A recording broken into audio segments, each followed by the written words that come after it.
Hi, I'm Loren Petisce, and I love wrestling. Sweaty guys rolling around makes me smile. And smell better than these guys.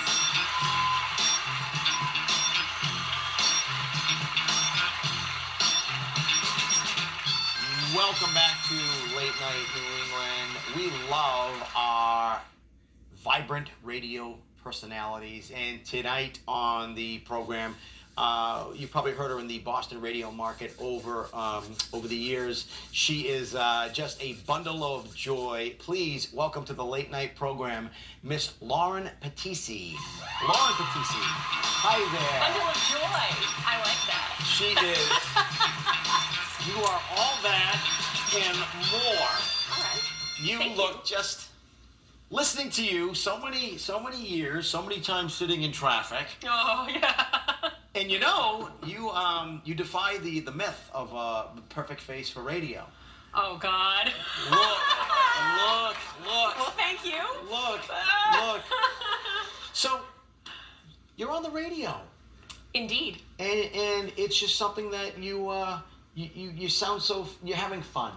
It's so fun. We all say, like, really, this is our job? I mean, trust me, there are days that are difficult. There are days that are not great, but there are so many days that are just so much fun. Sure. I mean, it really is. We get to play music that we love. We get to hang out with cool people. I mean, it's great. It really is a lot of fun. Can you work on the traffic?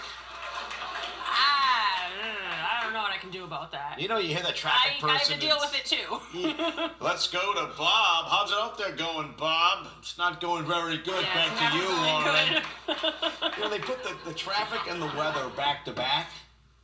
That's never good in New England. No. It's okay in maybe July. At least you got the weather. At least you got something. Always looking for the silver lining. Yeah, sure. And you, the Connecticut School of Broadcasting. Yes. Big fan. Yes. Because I went there. I wouldn't be where I am in radio if I hadn't gone there, for sure. I'm so sure of that.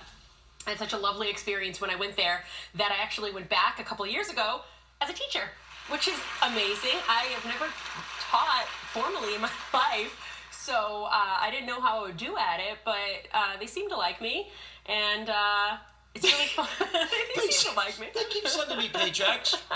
They keep letting me in the front door. Yeah, and it's really fun, and most of all, it's very rewarding. Very rewarding. It's very rewarding. I didn't realize that I would feel that way, but yeah, I love it. So you get to mentor, and there's really no textbook for someone who's considering a profession in the public spotlight. Whether it's radio or television. Right. And the best teachers are those who live it. Yeah, I have a lot of personal experience stories that I share with them. Maybe some I shouldn't. I don't know. But I'm a little too honest. I feel like I guess it's better to be too honest than not. Well, you've got the resume, and I'm sure that you're doing just fine for yourself. What's on the horizon? What's going on? Well, I'm actually making a move in radio pretty soon. Not sure if I should tell details on that. She's making a move, baby. I'm making a move. You're making a move. Are you taking Howard Stern's place? Oh, no. I don't think so. No. No. That's not your thing. It's really not. No. I listen to that show. I don't really listen to him, I gotta be honest. Of course, I'm very familiar with what he does. Sure, the Shark Jock. Of course. And I've seen the movie. Of course. The Stern movie, of course. I was listening to his show on, Sirius XM? Yeah. With one of my old coworkers, who is very you wouldn't think that he would be a person to listen to Howard Stern. Yeah. And I was sitting there and I was like, okay, this is so awkward. It's so awkward, and I am very uncomfortable right now. So Sure. So you got a big move coming up in radio, which is exciting. That is a lateral move, I'm certain. The wrestling.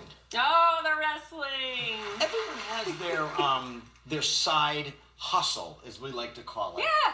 But you enjoy wrestling.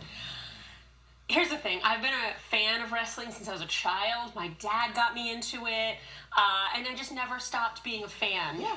So I made friends that were on the independent scene Sure. back a few years ago, and started announcing, which made sense because I work in radio. So that kind of was a good move for me. Sure. And so that's what I do. I do announcing for wrestling shows around the area, mostly in Mass, but Rhode Island too. Sometimes I'll go to New Hampshire, New Jersey, New York, wherever, really. And it's just so much fun. It really is. And It's theater. It is. It's a performance. Yes. And a lot of people don't get that. Like, people that are not fans are like, oh, it's fake. And it's like, no, I've done some wrestling training. I know this doesn't look like that, but I have done a little. It's hard, man. It's one of the hardest things I've ever done. Sure. Like, I give them so much credit, so much respect for, like, putting their bodies on the line like that all the time on any level, like professional, like you see on TV, or like, I mean, it is still professional on the independent level, but they're not like signed making a lot of money, you know? It's a very it's hard. Very difficult sport. I gave it up. I couldn't get the tights on. Oh, geez. Couldn't get the tights on. Where do people find out about you? Oh, lots of ways. So I'm all over the social, of course. At Radio Loren is the thing I use for most everything. And I always have to say this, which is annoying, but it's Loren with an O, Loren, because my parents had to make life hard. Not just like, you know, the standard Loren. I so thought you were going to say not available in Alaska and Hawaii. I mean, you're not wrong. Radio Loren, it's Loren Petisce. You come back and visit us? I would love to. Would you have me? Ladies and gentlemen, look for Radio Loren. Late Night New England, it's Wicked Good TV.